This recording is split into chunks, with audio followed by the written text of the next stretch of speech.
सोमू का अचानक से मिसिंग हो जाने का केस एक फीमेल ऑफिशियल संभाल रही थी। म्यूजिक एंड डांस एकेडमी के म्यूजिशियन जिन्होंने उस दिन लास्ट पार्टी हाउस में हानचू और सोमू को साथ देखा था, वो ये इन्फॉर्मेशन उस ऑफिशियल को देते हैं और ये भी मेंशन करते हैं कि वो दोनों एक सेपरेट रूम में थे, जहां से उन्होंने सामान के गिरने और टूटने की आवाज साफ सुनी थी, जिससे साफ लग रहा था कि यंग मास्टर हानचू और सोमू के बीच कोई फाइट हो रही है। एंड उन लोगों के अकॉर्डिंग यंग मास्टर हानचू ने ही सोमू को मार दिया है। इनकी बातों के बीच हानचू और छिनछिन भी वहां पहुंच जाते हैं। हानचू खुद के डिफेंस में अपना एक्सप्लेनेशन प्रेजेंट करता है कि वो छिनछिन के बिहाफ पर सुमो से मिलने गया था। छिनछिन ऑफिशियल से पूछती है कि क्या उनके पास हानचू के अगेंस्ट कोई एविडेंस है, और फीमेल ऑफिशियल शू फुटप्रिंट शो करती है, ये क्लेम करते हुए कि लास्ट बार सुमो को जहाँ देखा गया था उसके पास से ये फुटप्रिंट मिला है, और ये शूज का फुटप्रिंट सिर्फ यंग मास्टर हानचू का ही हो सकता है, क्योंकि ये शू वन ऑफ अ काइंड है। हानचू कमेंट करता है कि उसे लगा था कि बारिश हो सकती है, सो इसलिए उसने छिनछिन का गिफ्ट किया हुआ शूज पहन लिया था, क्योंकि वो वाटरप्रूफ है और स्लिप प्रूफ है। अब यंग मास्टर हानचू के अगेंस्ट में एविडेंस मिल चुका था, सो फीमेल ऑफिशियल अब छिनछिन से ही पूछती है कि वो कैसे डील करे इस मैटर से, क्योंकि आप तो हमेशा से लॉ और रूल्स को नजरअंदाज करती आई हैं। सो छिनछिन हानचू से उस ऑफिशियल के साथ कोऑपरेट करने को कहती है एंड भरोसा दिलाती है कि वो चीजें क्लियर करके उसे वहां से निकाल लेगी। और हानचू से आगे कहती है कि अगर वो ऐसा नहीं करेगी तो सबको यही लगेगा कि वो क्राउन प्रिंसेस बनने के बाद भी वहां के रूल्स और लॉज को सीरियसली नहीं ले रही है। छिनछिन सरप्राइज हो जाती है देख के कि हानचू बिना क्वेश्चन किए उस पर भरोसा करके इजीली इस बात को मान जाता है और इन्वेस्टिगेशन के लिए ऑफिशियल के साथ चला जाता है।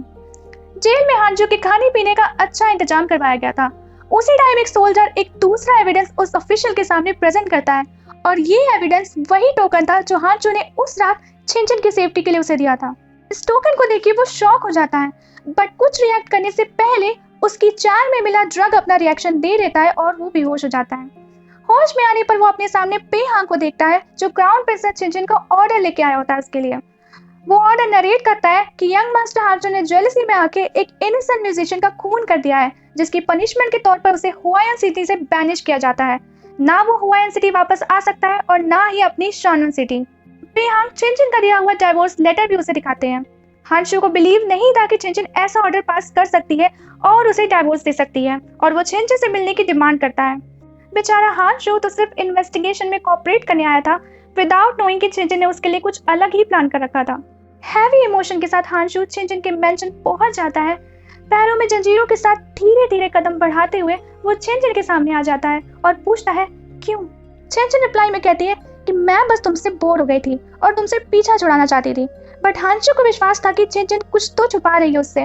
वो छिनछिन से इंसिस्ट करता है कि अगर कोई बात है तो मुझे बताओ, हमने प्रॉमिस किया था कि हम साथ मिलकर डिस्कस करके हर प्रॉब्लम का सोल्यूशन निकालेंगे, अकेले डिसीजन नहीं लेंगे। छिनछिन अपने इमोशन पर कंट्रोल करते हुए कन्फ्रंट करती है कि हाँ, कुछ है जो मैं छुपा रही हूँ, पर क्या तुमने आज तक मुझसे कुछ नहीं छुपाया? तुम्हें क्या लगता है मुझे नहीं पता कि श्वाना सिटी की नजर हमेशा से हमारी हुआया सिटी के माइंस पर रही है, और शांति का प्रपोजल रख के तुम शादी के लिए इस सिटी में आ गए, पर बाहर से तुम जितना भी काइंड और जेंटल बिहेव कर लो, बट मुझे पता था कि तुम बस हुआया सिटी पर अटैक करने की फिराक में हो। छिनछिन आगे एक्सप्लेन करती है कि तुम्हारी श्वाना सिटी बम बारूद जैसे एक्सप्लोजिव और हथियार बनाने में एक्सपर्ट है। ऑब्वियस था कि हम सिर्फ अपनी आर्मी के दम पर तुम्हारी सिटी से जीत नहीं सकते थे, सो इसलिए मैंने ये सब ट्रिक खेली, तुमसे शादी की और धीरे धीरे तुम्हें अपने कंट्रोल में कर लिया। हानचू भरे मन से उससे पूछता है कि फिर वो प्यार, वो ड्रैगन बोन मुझे देना, ये सब भी क्या छूट था? छिनछिन कमेंट करती है कि तुम्हारा ट्रस्ट जीतने के लिए मुझे ये सब करना पड़ा, और वैसे भी ड्रैगन बोन मेरे लिए इतना इंपॉर्टेंट था भी नहीं, और ऐसे अनइम्पोर्टेंट चीज के बदले तुम्हारे जैसा लिविंग डायमंड मुझे मिल रहा है, क्योंकि जब तक तुम मेरे कंट्रोल में रहते हो श्वाना सिटी भी यहाँ पर अटैक करने का स्टेप नहीं लेगी और मेरी सिटी सेफ रहेगी। छिनछिन उस सोल मिसिंग पाउडर से कुंफू स्किल के जाने की बात को भी क्लियर करती है कि उसने सिर्फ रेड सिरप पी के उसे पॉइजन होने का दिखावा करके कुंफू स्किल को लूज करने का प्रिटेंड किया था, जिससे वो खुद को जिम्मेदार मानकर गिल्टी फील करे और उस पर दया दिखाए। छिनछिन खुद की तारीफ करते हुए कहती है कि मेरा ये प्लान इतना सक्सेसफुल हो गया कि तुम तो टाइगर से एक पालतू बिल्ली बन गए मेरे लिए। यहाँ तक मेरे लिए गुलामों वाला ब्रेसलेट तक पहन दिया और एक्सप्लोजन की जगह फायरवर्क शो अरेंज कर दिया, और ये टोकन कैसे भूल सकती हूँ मैं। छिनछिन की एक एक बात हानचू के दिल में खंजर की तरह वार कर रही थी।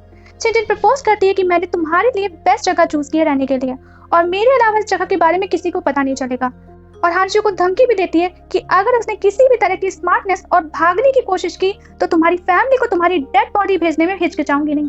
हानचू हिम्मत जुटा के उससे बस एक आखिरी सवाल पूछता है कि क्या तुमने ये सब बस मुझे अपना पालतू बनाने के लिए किया था? क्या एक पल के लिए भी तुमने मेरे लिए कुछ भी फील नहीं किया? छिनछिन नाम में जवाब देती है। हांशु की नजर उसके दिए हार्ट शेप स्टैम्प पर पड़ती है और छिनछिन से पूछता है कि उसने अभी तक ये अपने पास क्यों रखा है फिर। और छिनछिन उस स्टैम्प को उसके सामने फेंक के रिस्पॉन्स करती है कि तुम्हारे सामने इसे तोड़ने के लिए। स्टैम्प के टूटने के साथ उनका रिश्ता, उनकी यादें, उनका वो प्यार से भरे मोमेंट्स टूट के बिखरने लगते हैं। हांशु कहता है कि मेरी गलती है जो तुम्हारा ट्रू फॉर्म में नहीं देख पाया, और फोर्सफुली उस कॉपर ब्रेसलेट को अपने हाथों से निकालने लगता है। वो ब्रेसलेट इतना टाइटली पहनाया गया था जिसको निकालने में उसके हाथों से खून आने लगता है। छिनछिन के लिए उसकी सहन शक्ति से बाहर हो रहा था हांशु को ऐसे खुद को चोट देते देखना, और उसके आंसू हांशु के सामने शो ना हो जाए वो अपना फेस दूसरी तरफ मोड़ लेती है और ब्रेसलेट को छिनछिन की तरफ फेंकते हुए कमेंट करता है कि मुझे लगा था कि तुम एक गुलाब हो जिसमें कुछ कांटे भी हैं, और इस ब्रेसलेट को वही गुलाब मानकर मैंने पहना था, मगर अब सामने आया कि तुम सिर्फ कांटा हो। और अनाउंस करता है कि अब हम दोनों के रास्ते अलग हो चुके हैं। छिनछिन अपने दर्द को छुपाते हुए वहां से चली जाती है, पर छुप के वो हांशु को जाते हुए देख रही होती है।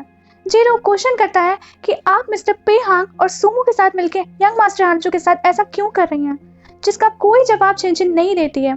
छिनछिन और हांशु का दर्द आसमान भी बारिश के थ्रू बयां कर रहा होता है। हांशु को कैरेज में बिठा के सिटी से बाहर ले जाया जाता है, पर कोई तो था जो हांशु के इस कैरेज का पीछा कर रहा था, जिसके हाई चांसेस हैं कि वो चूचू और सूचिंग है। मीनवाइल इस जोरदार बारिश में भी छिनछिन वहीं बाहर अकेले बैठे जोर जोर से रो रही होती है, जब तक पे हांग अम्ब्रेला के साथ उसे कंपनी देने नहीं आ जाते। सीन शिफ्ट होता है एंड प्रीवियस एपिसोड में मैंने डिक्लेयर किया था कि लिन ची मर चुकी है।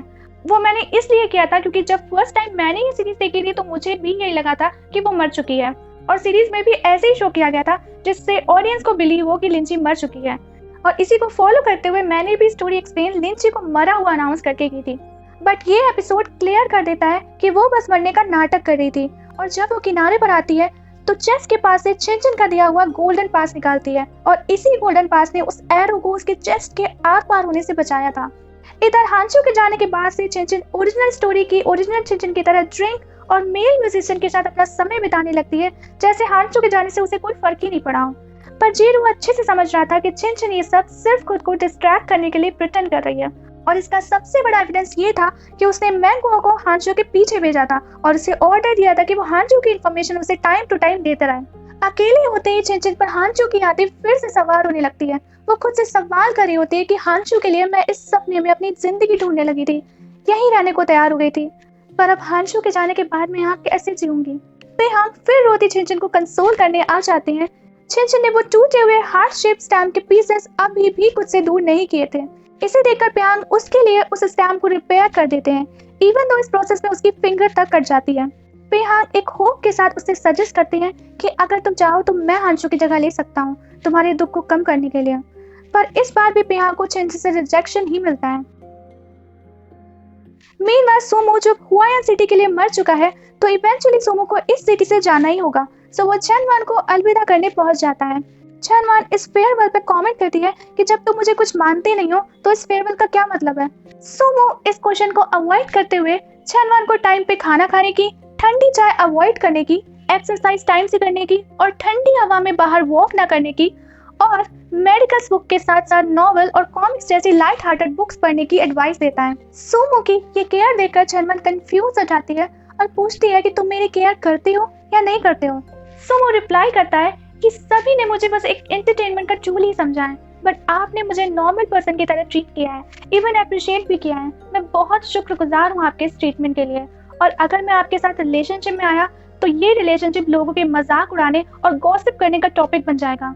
सोमो की बात से चैनवान क्लियर करती है कि अगर वो लोगों की सोच की वजह से उसे दूर जा रहा है तो उसे परवाह नहीं है लोगों की सोच की, लेकिन सोमो एक्सप्लेन करता है कि उसके दिल में चैनवान के लिए सिर्फ रिस्पेक्ट और ग्रेटिट्यूड है और कोई फीलिंग नहीं है।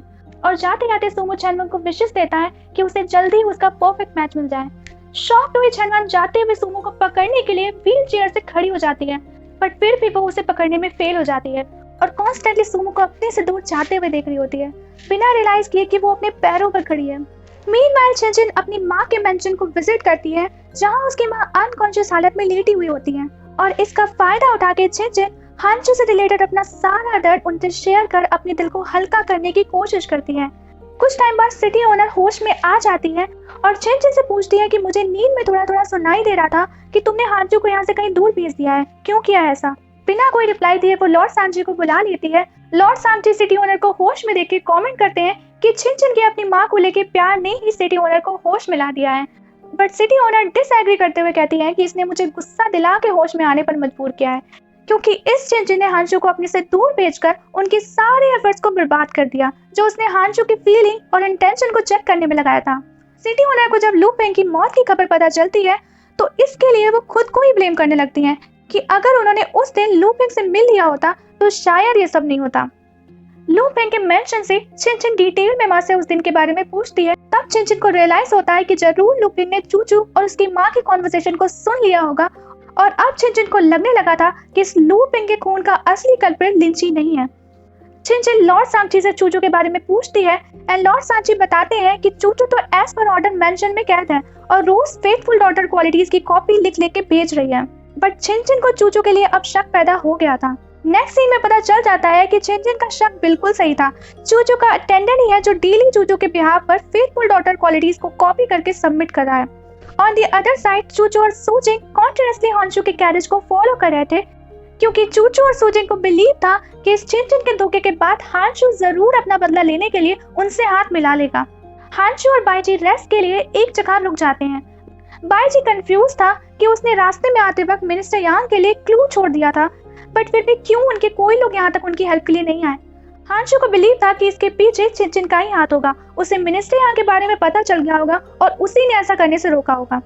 रात में हांशु और उनका ग्रुप एक लोकल रेस्टोरेंट में खाना खाने के लिए रुकता है, बट उनके खाने से पहले ही सभी लोग उस खाने को खाकर बेहोश होकर गिर जाते हैं और चूचू सामने आती है और क्लेम करती है कि तुमने जैसे मुझे वेमन माउंटेन में बचाया था वही एहसान चुकाने में यहाँ आई हूँ।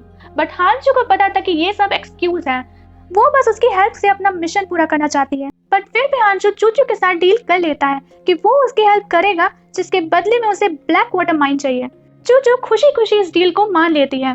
बाईजी हांशु से पूछता है कि क्या ये सही रहेगा, बट हांशु अश्योर करता है कि चिंता मत करो, मैं अब हुआयन सिटी की किसी भी औरत पर ट्रस्ट नहीं करने वाला हूँ और छिनछिन ने जो किया है उसके बदले में एक ब्लैक वाटर माइन कुछ भी नहीं है, मुझे तो पूरा हुआयन सिटी ही चाहिए।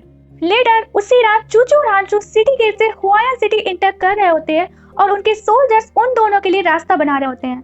छिनछिन ने हांशु को बचाने के लिए मेन स्टोरी से उसे हटाना चाहा, बट अब वो विलन बन के वापस लौट रहा है।